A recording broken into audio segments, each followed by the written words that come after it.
You know, I'd have to say maybe a little bit of Sania Mirza.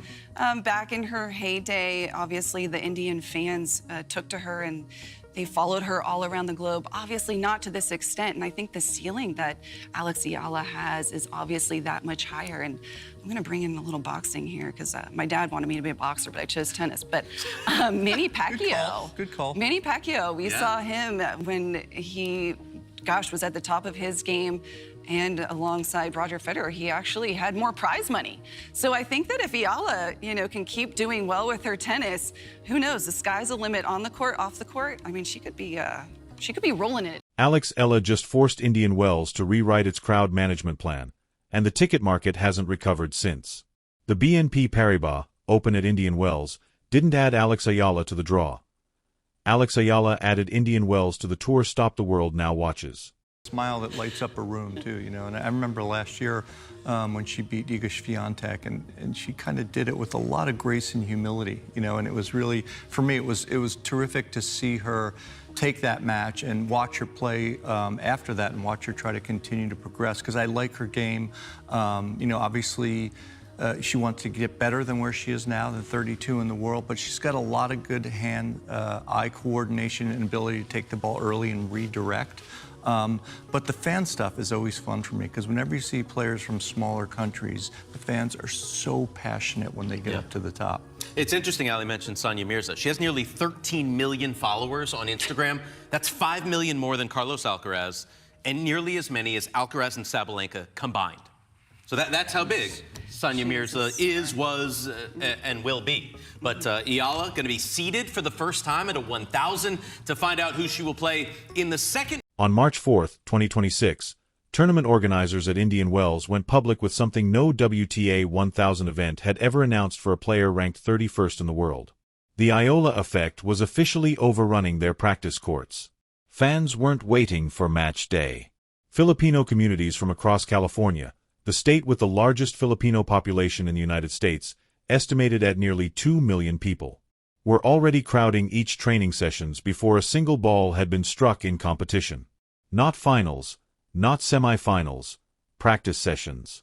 And somewhere between those packed courts and the secondary ticket market reports being filed by analysts like Pro Tennis Stories 360, who flagged a massive ticket frenzy with demand surges that blew past anything expected for early round matches, one question became impossible to ignore. How did one player from the Philippines turn the WTA's biggest North American swing into a sold-out event before the bracket even opened? The answer starts on March 26, 2026. Alex Eala walked onto the court at the 2026 Miami Open as a wild card, ranked world number 140 her opponent. World number 2 Iga Swiatek, the most dominant player in women's tennis at the time. What followed wasn't an upset in the traditional sense. Systematic dismantling. Eala's left-handed serve, clocking around 90 miles per hour on first attempts, 75 on second, created angles that forced Swiatek into 32 unforced errors. Eala made just 12. When it came to break points, Eala converted 8 out of 10, that's 80%. The final score was 6-2, 7-5. And, when the prize money was tallied, $332,160 for that single tournament. It nearly doubled everything Eala had earned in her entire career up to that point. Her rankings shot up 65 spots in 1 week, from 140 to 75. Grand Slam main draw entry unlocked, sponsor conversations accelerated, and the commercial infrastructure of the WTA started recalculating. But that win alone doesn't explain what happened to ticket markets in Dubai nearly a year later. To understand that, you have to understand what analysts now call the portable home court advantage. Most elite athletes have one home city, one home crowd. Alex Eala has approximately 1 million overseas Filipino workers in Dubai, nearly 2 million Filipinos in California. She carries the equivalent of a home crowd to every city with a major Filipino diaspora. And in the WTA's 2026 Middle East and North American swings, that happens to be almost every stop on the schedule. At the 2026 Dubai Duty-Free Tennis Championships, the effect became measurable in currency. Official tickets started at 65 dirhams, roughly $17. 70. That was the entry point. Then on February 17th, Eala defeated world number 8 and reigning Dubai champion Jasmine Paolini, 6-1, 7-6, coming back from a 5-6 deficit in the second set tiebreak. Multiple players and experts describe the atmosphere in that stadium as unlike anything seen at AA. It's a 12,000 event, and the secondary market responded.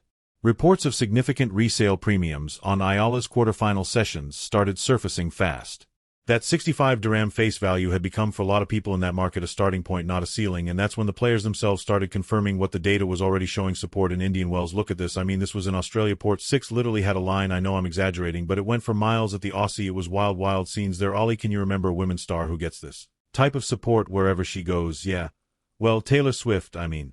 Yeah, for sure. Coco Gauff, who beat Eala 6-0, 6-2 in that Dubai quarterfinal, publicly thanked Eala for bringing a new demographic to the sport. Think about that for a second. A top 5 player is acknowledging that the person she just beat 6-0 in the opening set is doing something to the WTA's commercial reach that Gauff's own results hadn't accomplished. Jessica Pegula went further, commenting specifically on Eala's ability to pack stadiums. These aren't compliments between friends. These are market assessments, delivered in post-match press conferences by the sport's own elite.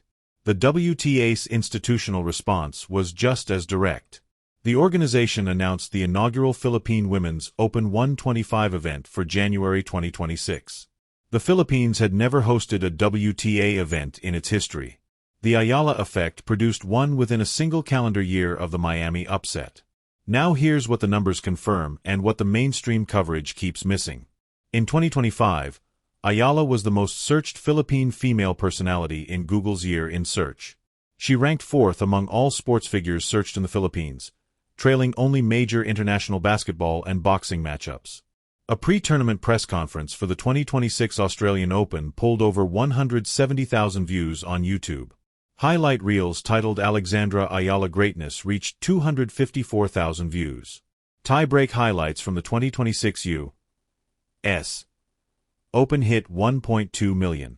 By early 2026, Eala's Instagram had grown to approximately 800,500,000 followers, making her one of the most followed players on the WTA Tour outside the top 10, despite holding a ranking that, until February 23, 2026, had never once cracked the top 30. On that day, Eala reached world number 31, the highest-ranked Filipino in WTA history. But the most revealing data point in this entire story isn't a ticket price or a viewership number. In September on December 2026, a report went viral claiming that Wilson Sporting Goods had offered Eala a $45 million endorsement deal, which he had reportedly accepted. Fact-checking agencies looked into it. There was no deal, no statement from Wilson, no statement from Eala's team. The story was completely fabricated, and it spread anyway, because the market's perception of what Eala's endorsement value should be had already outrun what the actual signed contracts reflected. Her verified sponsorships are real and growing.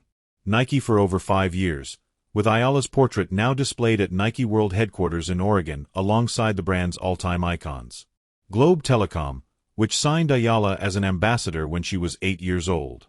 Babalat, Bank of the Philippine Islands. Locally, Juice. That's a legitimate and expanding portfolio. But the $45 million hoax tells you something the verified data can't. The gap between Eala's actual current deals and what a massive portion of the global audience believes her commercial ceiling to be is wide enough that a completely fabricated transaction felt credible to millions of people.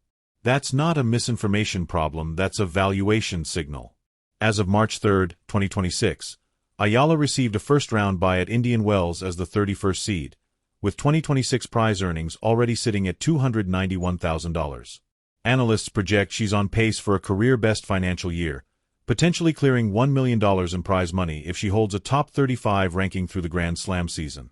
Broadcast rights analysts are already predicting a revaluation of WTA broadcast rights in the Philippines and the Middle East, driven specifically by the viewership numbers attached to each matches and the sticker shock controversy. Fans encountering secondary market prices that have completely detached from official face values has become the defining tension at every tournament she enters. Somewhere in that Indian Wells bracket, a potential third-round rematch with Coco Gauff is already being circled by the same analysts who track the Dubai ticket surge. So here's the question nobody in professional tennis has answered yet: if the Eala Effect keeps pushing secondary markets broadcast revaluations and institutional WTA responses at this pace, What happens the day Alex Eala reaches a Grand Slam final?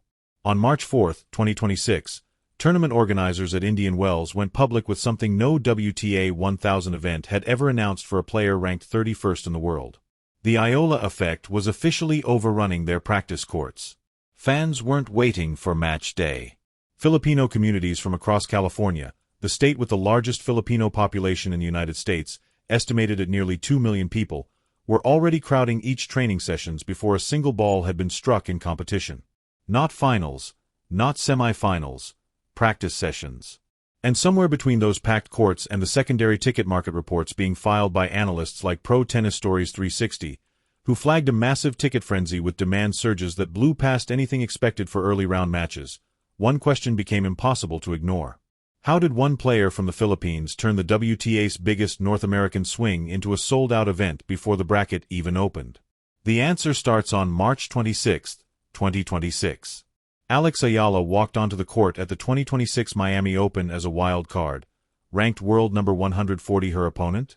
World number 2 Iga Swiatek, the most dominant player in women's tennis at the time. What followed wasn't an upset in the traditional